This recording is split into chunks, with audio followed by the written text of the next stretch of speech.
ഇറാന്റെ മിസൈൽ ആക്രമണത്തിന് ഉടൻ തിരിച്ചടിയെന്ന് ഇസ്രയേൽ. വലിയ പിഴ കൊടുക്കേണ്ടി വരുമെന്നും നെതന്യാഹു. ഇസ്രയേലിലേക്ക് ഇറാൻ തൊടുത്തത് 100-ലധികം ബാലിസ്റ്റിക് മിസൈലുകൾ. ടെൽ അവീവിലെ വെടിവയ്പിൽ 8 പേർ കൊല്ലപ്പെട്ടു.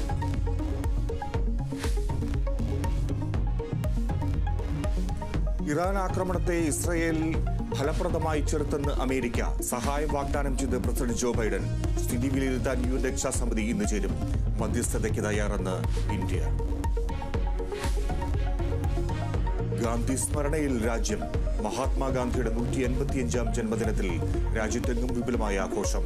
പ്രധാനമന്ത്രി രാജ്ഘട്ടിൽ പുഷ്പാർച്ചന നടത്തും. അന്താരാഷ്ട്ര അഹിംസാ ദിനമായും ആചരണം.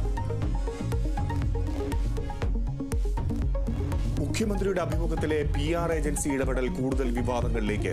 CPM-വുമായി ബന്ധമുള്ള ഏജൻസി പ്രതിനിധിയും പിണറായിക്കൊപ്പം ഉണ്ടായിരുന്നുവെന്ന് ആരോപണം. ഏജൻസിക്ക് ആരാണ് പണം നൽകുന്നതെന്ന് പ്രതിപക്ഷം. പ്രതികരിക്കാതെ മുഖ്യമന്ത്രി.